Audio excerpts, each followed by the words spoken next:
Uh, Hello everybody. So let us continue with Z transforms. The previous class we had discussed on the initial value theorem and also on the statement of the final value theorem. So let us see the proof of final value theorem. So the statement for the final value theorem goes as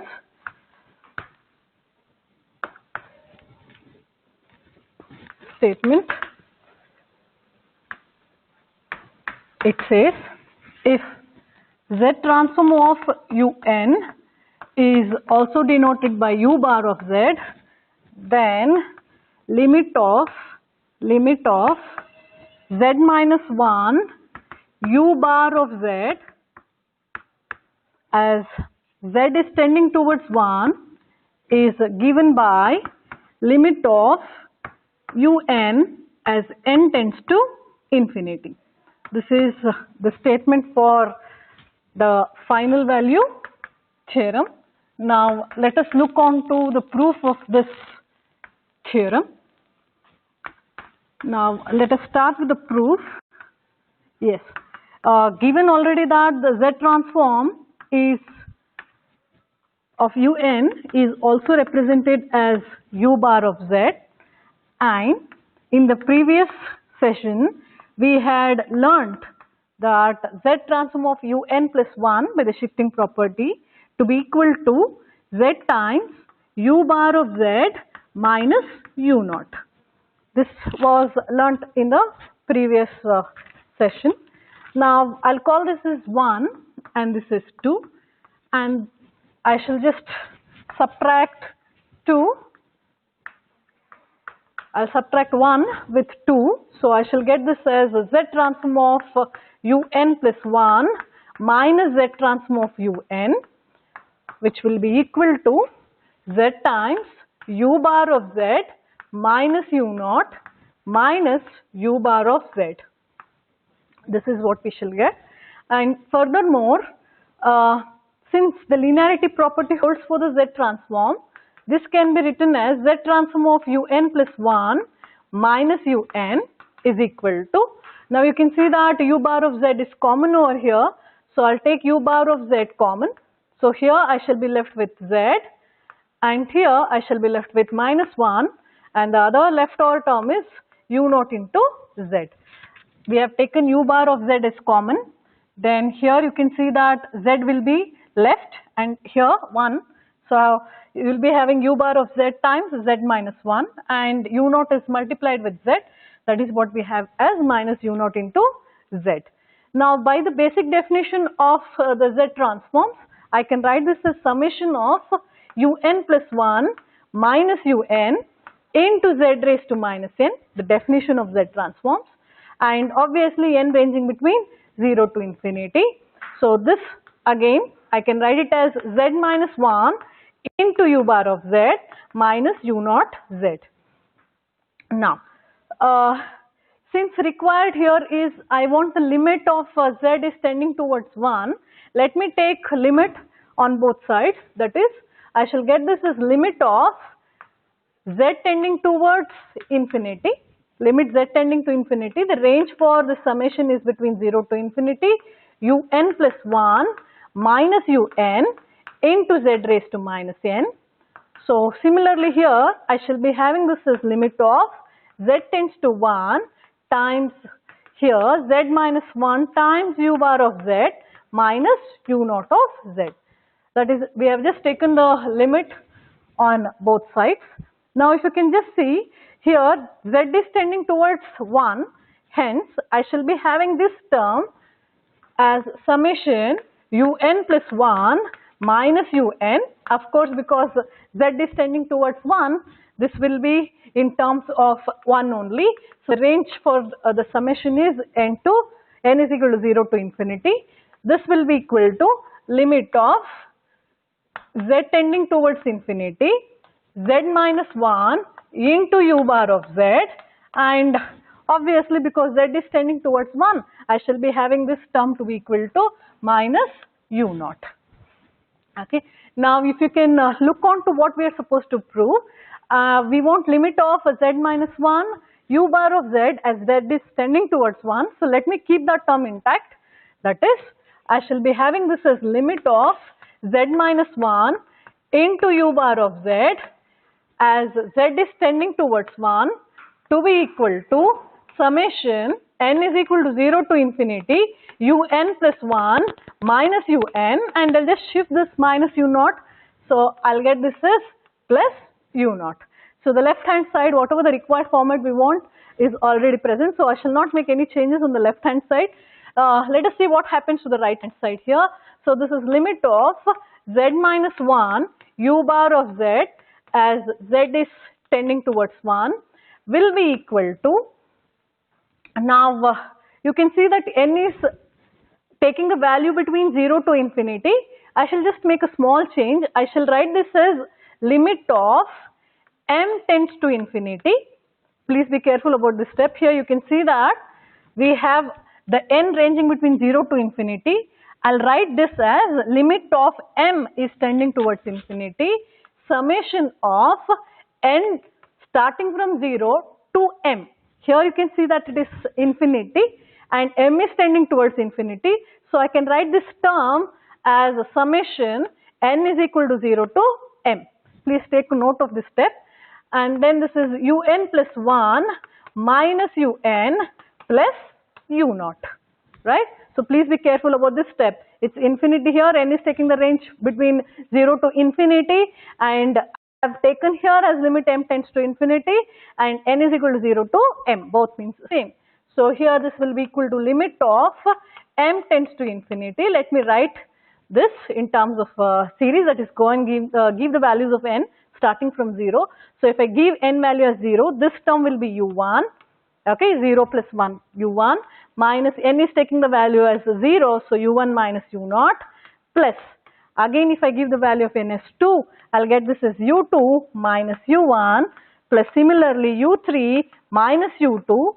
I just keep on giving the values plus, and it is towards m. So the next term I'll be left with is um plus 1 minus um, and of course this plus u0 is present, right? So this will be furthermore equal to limit of m tends to infinity. If you can take a look here, you can see that u1 and plus u1 minus u1 are getting cancelled, minus u0 plus u0, u3 and minus u3, similarly they get cancelled up. The term what will be left with ultimately will be um plus 1. This is what we have, that is limit of z minus 1 u bar of z as z tends to 1, we have got it as limit of um plus 1 as m is tending towards infinity. Now it is obvious that we have the limit on m which is tending towards infinity.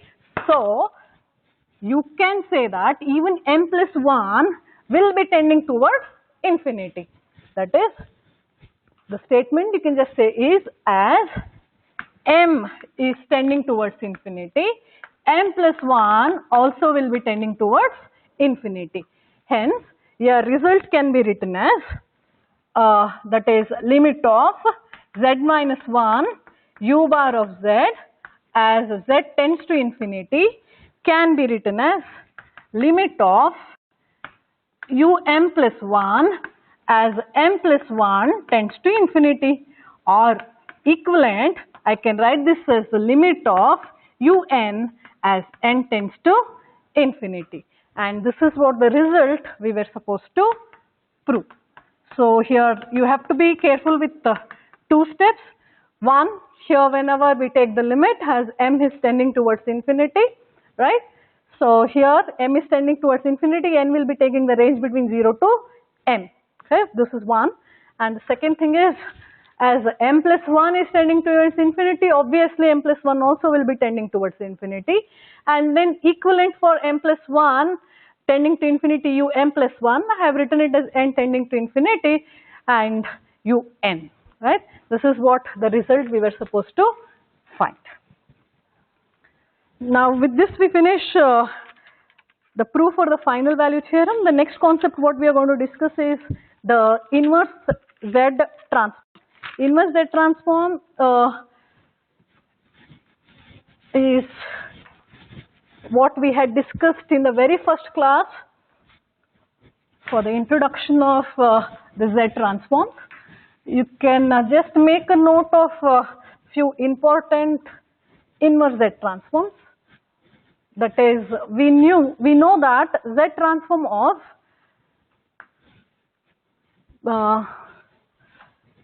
UN is given by U bar of Z, right?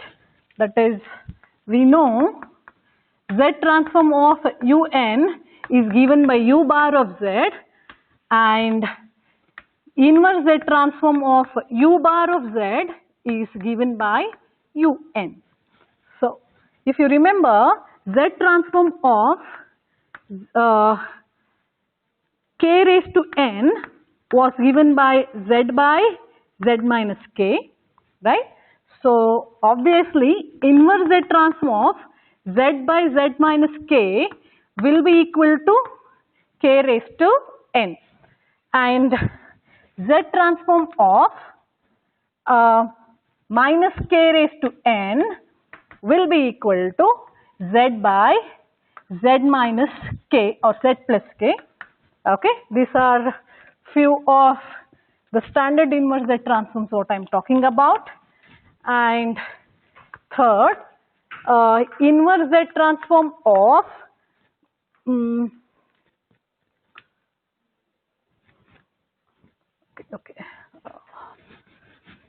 I'll just write the Z transforms instead of writing the Z transforms and then go in for inverse. I shall just write down the inverse Z transforms. Inverse Z transform of Z by Z plus k will be equal to minus k raised to n.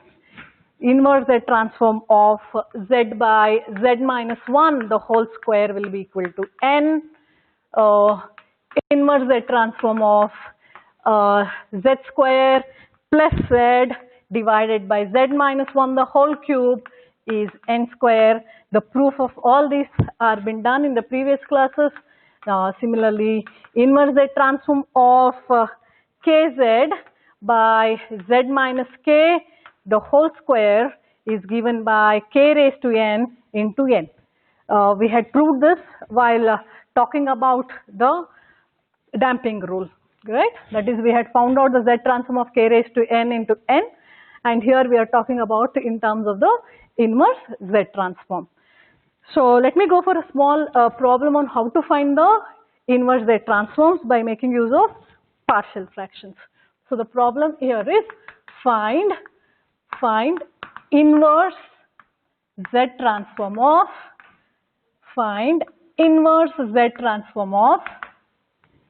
I'll go for a simple problem. Inverse Z transform Z by Z minus 1 into Z minus 2. This is what we are supposed to find, right? Already is given in terms of Z inverse, right? Okay. So that is basically what we are supposed to find is Z inverse of Z by Z minus 1 into Z minus 2. This we shall be proving it by making use of the partial fractions. So let me start by taking it as, let U bar of Z obviously is a function of Z. U bar of Z is Z by Z minus 1 into Z minus 2. Now make a note of the next step. I shall just shift this Z to the left hand side. I'll get this as U bar of Z by Z is equal to 1 by Z minus 1 into Z minus 2. Just this Z has been shifted to the left hand side. So let me call this as A. Okay. Now let us go for the partial fractions. Consider Z 1 by Z minus 1 into Z minus 2. I shall get this as A by Z minus 1 plus B by Z minus 2. So go for the partial fraction method. I'll be left with 1 by Z minus 1 into Z minus 2. A times Z minus 2 plus B times Z minus 1 divided by Z minus 1 into Z minus 2. So now if I can take the value of Z as 2, put Z is equal to 2, you can see that on the left hand side I'll be left with 1. Z is taking the value as 2, so 2 minus 2 is a 0. So here 2 minus 1 is 1. So the value of b I shall be having is 1. This is partial fractions which you people have already learnt in your PUC classes. And then again put z is equal to 1, left hand side has no z values, so it is 1, and whenever I replace z value as 1, 1 minus 2 is minus 1, so I'll be left with minus a, and b into 0 is 0. That is how we have got the value of a as minus 1. That is, a is equal to minus 1. Let me use this. That is, I'll be left with 1 by z minus 1 into z minus 2 is equal to a value is minus 1, so replace it as minus 1, z minus 1 plus b value is 1 divided by z minus 2. This is what we have got. Now, you can see that the left hand side is nothing but same as what we have got it in a. So here a can now be written as, that is, u bar of z divided by z. You can see that the right hand side is 1 by z minus 1 into z minus 2. By partial fractions, I have just found out what is 1 by z minus 1 into z minus 2. So I can replace that, which will be equal to minus 1 by z minus 1 plus 1 by z minus 2. This is what we have got. So the next thing is, we are supposed to take the inverse on it, so that we will be getting the function in terms of n. So let me continue here. I'll be getting this as next step, u bar of z will be equal to, now let me shift this z to the right hand side. So if I can do that, that will be minus z divided by z minus 1 plus z by z plus 2. Yeah, it's z minus 2. So now take the inverse on both sides. If I take inverse z transforms on both sides, so what do we get this as? We get this as inverse z transform of u bar of z, of course, which is a function of n, to be equal to minus inverse z transform of z by z minus 1 plus inverse z transform of z by z minus 2. This is what we have got. Just now we were discussing that inverse z transform of z by z minus 1 is 1 raised to n, right? That is, if I have a k here, this will be k raised to n. So if I use that particular inverse z transform, I'll get this as minus. Instead of k, you can see the value is 1. So this is minus into, because this minus is there already, and the z transform of z by z minus 1 by this inverse z transform will be 1 raised to n.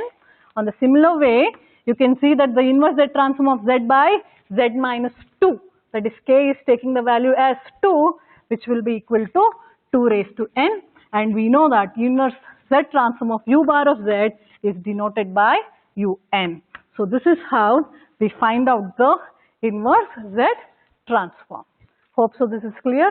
We have used the method of partial fractions. There are many more methods, but let us continue by using partial fractions method. So the next topic what we are going to discuss about is how to solve the difference equation by making use of the z transforms, right? So this is one of the major applications of z transforms, how we can make use of the z transforms to solve difference equations. So let me go for solving a problem on difference equation. So the difference equation says like solve using z transform, of course, yn plus 2 minus 4 yn equal to 0 given y not equal to 0 and y1 equal to 2, right? So we are supposed to solve this difference equation. Very first thing is we take z transform on both sides. Z transform of yn plus 2 minus 4 yn is equal to z transform of 0, which is 0, and then by the linearity property, z transform of yn plus 2 minus 4 z transform of yn equal to 0. Now if you remember the shifting property, I had told you this results are very important, that is z transform of un plus 2 is given by un plus 1 is given by z into u bar of z minus u naught, and z transform of un plus 2 is given by z square u bar of z minus u naught minus u1 z raised to minus 1. This thing we had learnt in the previous session, right? So let me make use of z transform of un plus 2. Here it is in terms of y, so let me write it in terms of y. I get this as z square y bar of z minus y naught minus y1 z raised to minus 1, and obviously z transform of yn can be written as y bar of z, and this is equated to 0. Here we have used the shifting rule, so please take a note of this, okay? And yes, the next thing is, you can see that y bar of z is common. Here you can see that y bars or z is common, or else let me simplify this. I can write it as z square y bar of z minus z y naught minus z square into z raised to minus 1, z square into z raised to minus 1, z square, and we know z raised to minus 1 can be written as 1 by z, so simplification will give us z. So this is z y1 minus 4 y bar of z equal to 0. Now you can see that y bar of z are common here, so I shall take this as y bar of z into z square minus 4, right, these two terms, and then given from the question that y naught is taking the value as 0, so this term is 0, and y1 it says taking the value of 2, so this will be minus 2z equal to 0, okay. So let us simplify this further, that is, I'll get this as y bar of z into z square minus 4 equal to 2z divided by z square minus 4. Okay. Y bar of z will be equal to, I have shifted this minus 2z to the right hand side, and then y bar of z is associated with z square minus 4, I have shifted it to the right hand side. Now this can be furthermore written as y bar of z by z equal to, similarly of what I had talked about in the previous problem to find the inverse z transform, z is shifted to the left hand side, and then we will be left with 2 by z square minus 4, which can be written as z square minus 4 is of the form a square minus b square, that is z square minus 2 square is of the form z plus 2 into z minus 2. So I will write this as z plus 2 into z minus 2, I will call this as a. Now let us simplify this, that is 2, because we want it in terms of the partial fractions, I have resolved it, that is I will get this as 2 by z plus 2 into z minus 2 equal to a by z plus 2 plus b by z minus 2. There are many easier ways of doing this partial fractions. So let us stick on, this is 2 is equal to a times z minus 2 plus b times z plus 2. So if I go for taking the value of z as 2, put z is equal to 2, you get this as 2 equal to 2 minus 2 term associated with a, here you can see that it will be a 0, and then I will be having 2 plus 2 are 4 times b, therefore the b value will be 1 by 2. Similarly, if I can go for taking the value of z as minus 2, left hand side has no terms of z, so it's a plus 2 equal to a times, similarly z is taking the value as minus 2, so minus 2 will be minus 4, and b gets associated with the value of 0, because z is taking the value of minus 2 plus 2 is 0. Therefore, the simplification will give us the value of a to be equal to minus half. So now what happens to a is, that is, let me write the steps, z by z plus 2 into z minus 2 will now be equal to a value we have found out to be equal to minus half divided by z plus 2, right? And b value we have found out to be equal to plus 2 by z minus 2. Now here a, you can see that 2 by z plus 2 into z minus 2 is equal to y bar of z. So I can write a as y bar of z by z to be equal to minus half times z plus 2 plus half times z minus 2. So you can shift this z now. Y bar of z will be equal to minus half z, or I'll write it as minus half times z by z plus 2, both means the same, and plus half times z by z minus 2. This is how we have got it, right? Minus half over here and this plus half over here, and the z is been shifted. Now we take the inverse z transform on both sides, inverse z transform of y bar of z by again the linearity property. This can be minus half inverse z transform of z by z plus 2 plus half inverse z transform of z by z minus 2, right? And as I had discussed previously, we know that inverse z transform of z by z minus k is k raised to n, right?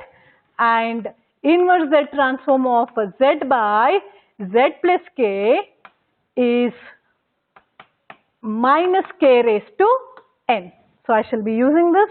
By that you can get this as minus half z transform, inverse z transform of z by z plus 2 will be minus 2 raised to n, right? Plus half inverse z transform of z by z minus 2 will be 2 raised to n. So this is what we have learnt about, right?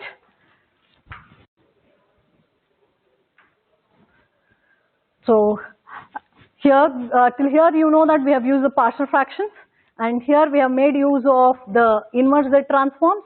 Which are the inverse z transforms I have used? Inverse z transform of z by z minus k, we know is k raised to n.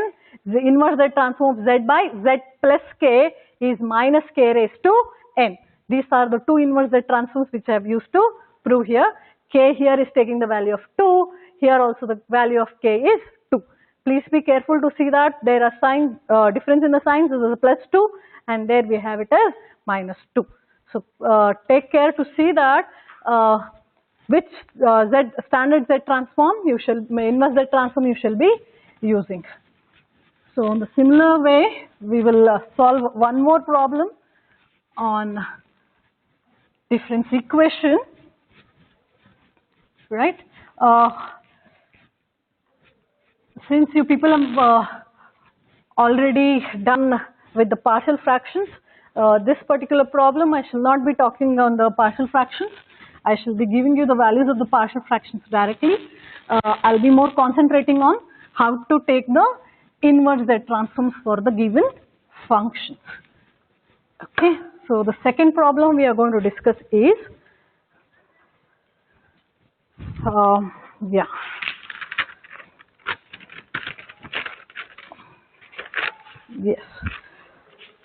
Again, the second problem is solve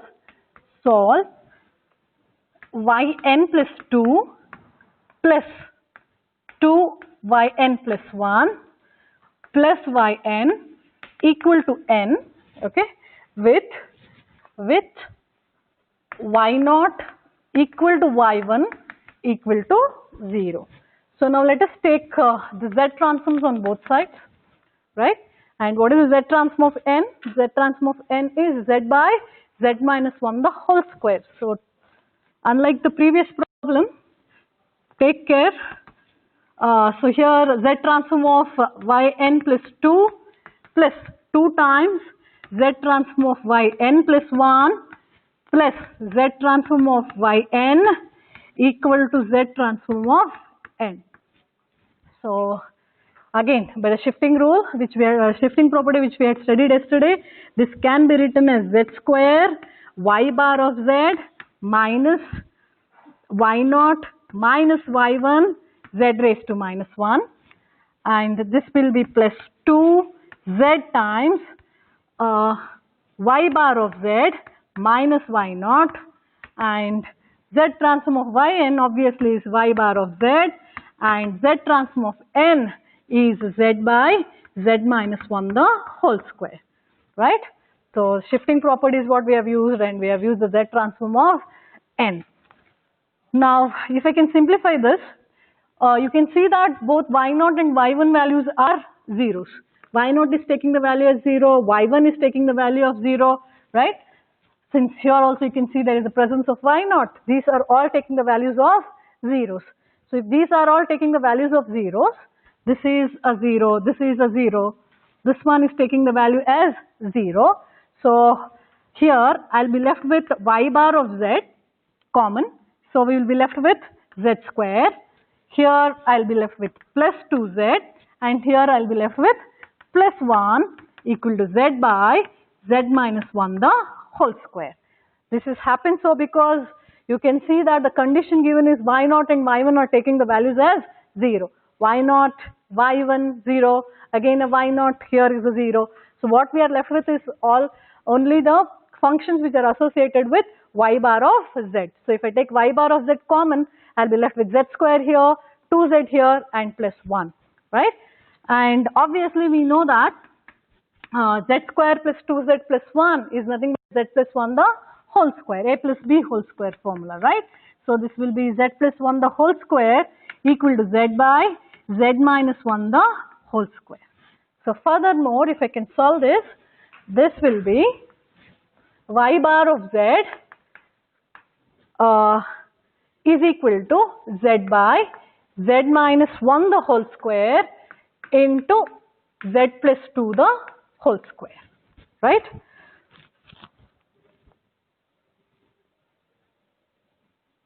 Okay. The next thing, if you want to, you can just shift this z to the left hand side. We'll get this as y bar of z by z is equal to 1 by z minus 1 the whole square into z plus 2 the whole square, and call this as a. So let us go for the partial fractions on this. This will be 1 by z minus 1 the whole square into z plus 2 the whole square, which I can write it as a by z minus 1 plus b by z minus 1 the whole square plus c by z plus 2 plus d by z minus 2, sorry, z plus 2 the whole square, right? So please be careful while you take the partial fractions. Now once we have got this, I'll not go for solving the partial fractions part on this. You can find out the partial fractions. So if I use the partial fractions on this, using partial fractions, I shall be getting the values of a, b, c and d.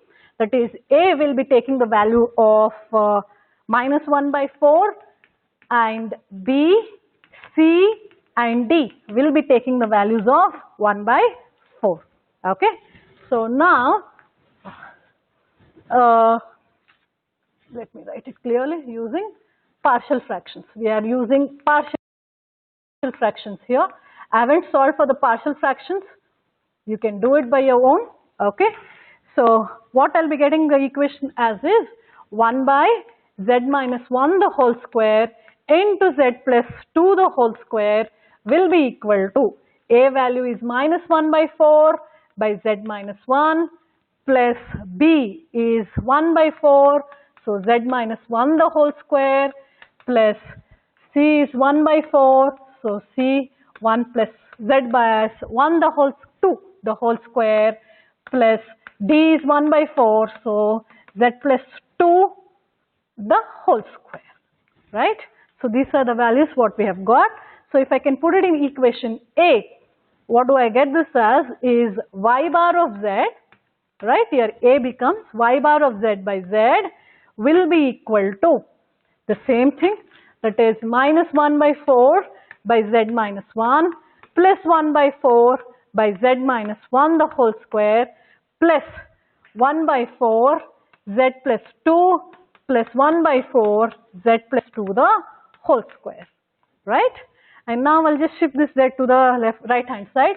I'll be left with y bar of z equal to, shift this z, I'll get this as minus 1 by 4 times z by z minus 1, again plus 1 by 4 times z by z minus 1 the whole square, right? Okay, and plus 1 by 4 z by z plus 2, and lastly plus 1 by 4 z by z plus 2 the whole square. So this is what we have got. Now the last step here is we are supposed to take the inverse z transform on this. So if we take the inverse z transforms on this, you can see that most of them are in the standard function.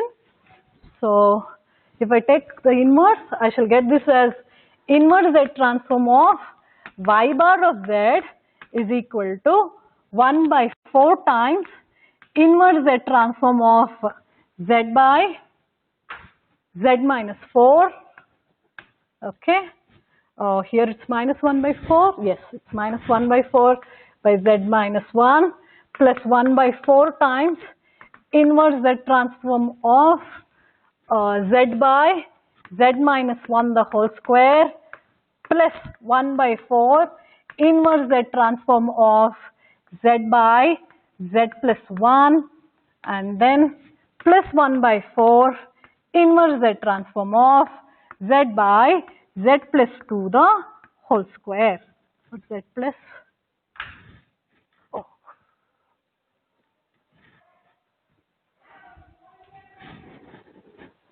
Okay, it was z minus and z plus 1, right? It was z plus 1, right? Z plus 1, missed on writing it. So it's z plus 1, not z plus 2. So everywhere this is z plus 1. Note it, right? Yeah, everywhere it is a 1 because it was z plus 1 the whole square, right? No, okay. So here this will be z plus 1 the whole square, right? So once we have this, we are going to find the inverse z transform. Yeah, as we had discussed, inverse z transform of z by z minus k is k raised to n. So let me use that, and we very well know this is nothing but un, right? Inverse z transform of y bar of z is equal to un minus 1 by 4 z by z minus 1, the z transform k value is 1 here, so this is 1 raised to n plus 1 by 4, and we know that inverse z transform of z by z minus 1 the whole square is n, the standard one. So this will be 1 by 4, and z transform of z by z minus 1 whole square is n plus 1 by 4 inverse z transform of z by z plus 1. We know that, right? Inverse z transform of z by z plus k, right, is minus k raised to n. Okay, so this will be minus 1 raised to n here into minus 1 raised to n. Okay, plus 1 by 4. So what is the inverse z transform of z by z plus 1 the whole square? So we know that, take a note of this. Okay, I'll erase this part. Yeah.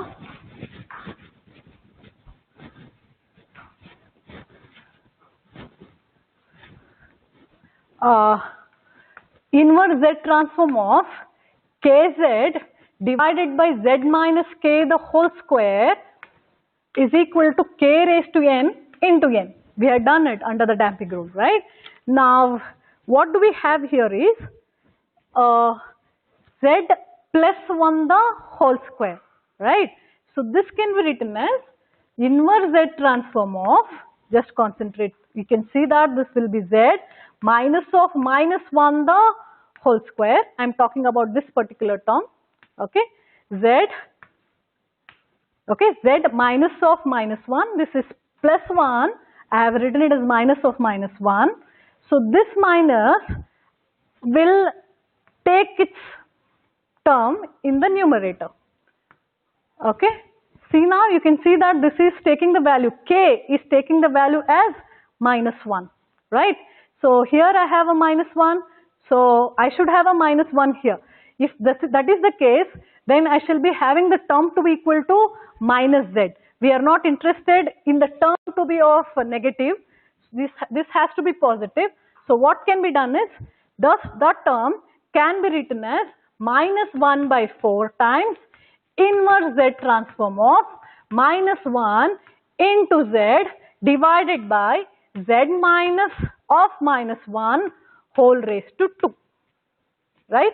This is just to bring it in the standard form, z inverse of kz by z minus k the whole square.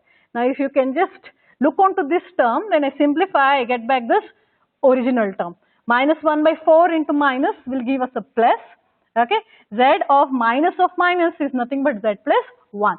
This is done in just to make use of the standard z transform, so which we know the inverse. So un will be equal to minus 1 by 4, 1 raised to n, plus 1 by 4 into n, plus 1 by 4 into minus 1 raised to n, plus 1 by 4. Yeah, here we have left this term. This will be minus 1 raised to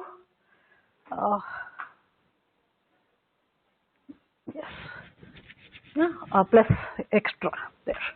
Okay.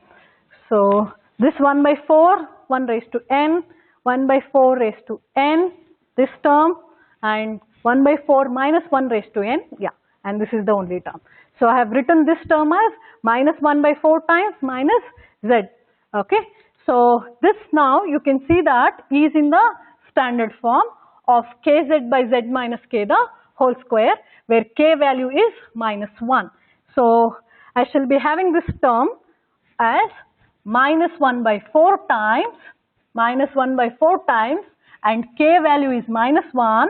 So you have this as k value as minus 1 raised to n into n, right? So this is how we have obtained the inverse z transform of this particular term. Okay. Furthermore, if you want to, you can simplify. Let me go through this inverse z transform again. This is not in the standard type of the z transforms which we have studied. So we'll just write it in such a way that for which we know the standard z transform. So what I do is, I shall write this plus 1 in the denominator as minus into minus. That is, I can write it as z minus of minus 1, okay. So that your k is taking the value of minus 1, and since I want a k here also in the numerator, I'll have a minus, right. So if I take only those minus, you can see that the whole term will be taking the negative value. So I'll just take this as minus of minus. I have adjusted this term in the standard form what we know.